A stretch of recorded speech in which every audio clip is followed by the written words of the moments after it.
नमस्कार, आपके साथ हूं मैं खुशबू मनोरमा मिश्रा। आप सभी का बहुत स्वागत है इंडिया न्यूज़ के डिजिटल प्लेटफॉर्म पर।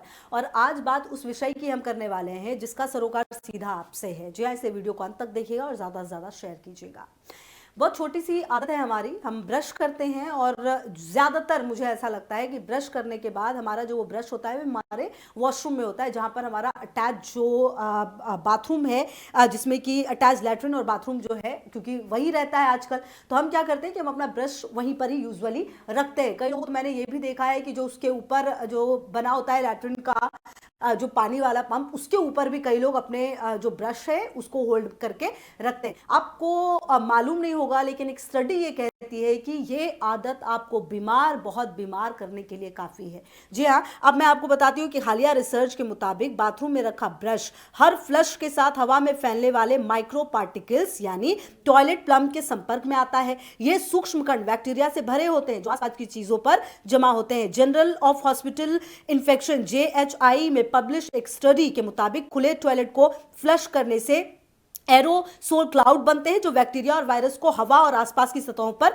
फैला सकते हैं। इसके अलावा कई अन्य और स्टडीज हैं जो ये बात साबित करती हैं कि अगर आपकी ये आदत हमेशा के लिए है तो ये आदत आपको बीमार कर सकती है। इसीलिए आपको बता दें कि क्या क्या खतरे हो सकते हैं अगर आप इस तरह से अपने ब्रश को रखते हैं अपने टॉयलेट में। और इससे आपको ओरल इन्फेक्शन हो सकता है, आपको ओरल इन्फ्लेमेशन हो सकता है, गम इरिटेशन हो सकता है और बैड ब्रीथ भी हो सकती है और बैक्टीरियल इन्फेक्शन भी काफ़ी हद तक आपको हो सकता है। और इसीलिए जो टूथब्रश है उसकी हाइजीन के लिए जो 10 टिप्स हैं वो क्या क्या हैं आप जो फॉलो कर सकते हैं। सबसे पहली बात तो कि ब्रश को यूज़ करने से पहले और यूज़ करने के बाद ज़रूर धोइए।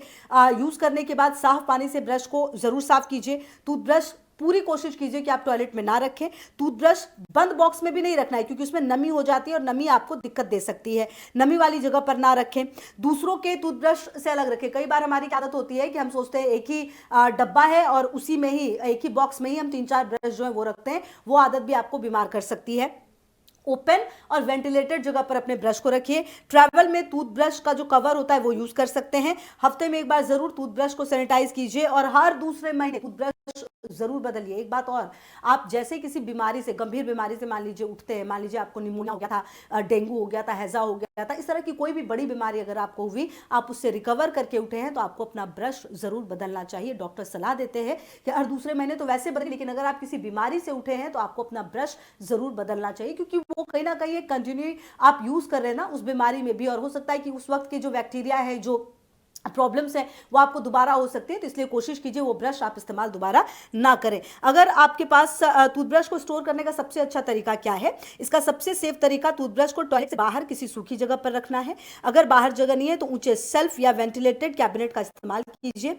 ब्रश होल्डर ऐसा हो जिसमें एयर फ्लो अच्छा हो। ब्रश को कवर में ना बंद रखें क्योंकि इससे नमी फंसती है और बैक्टीरिया बढ़ते हैं। और आपको बता दें कि सिर्फ पानी में धोने से ब्रश के जो ब्रिसल्स पर जमे सभी बैक्टीरिया पूरी तरह नहीं हटते, इसीलिए कोशिश कीजिए कि सैनिटाइज भी अपने ब्रश को करते रहिए। बहुत छोटी सी चीज़ है लेकिन ये आपकी एक ऐसी आदत है जो आपको बीमार कर सकती है अगर आपने इस पर ध्यान नहीं दिया। छोटे बच्चों को भी ये दिक्कतें हो सकती हैं, तो इसीलिए ये हैबिट आज के आज डेवलप कीजिए अपने ब्रश को क्लीन करने की। और दूसरी बात, पूरी कोशिश कीजिए कि आपके टॉयलेट में आपका ब्रश ना हो। और ये वीडियो अपने ऐसे दोस्तों को जरूर शेयर कीजिए जिनकी आप सबसे ज़्यादा केयर करते हैं। और ऐसे वीडियोस के लिए देखते रहिए इंडिया न्यूज़।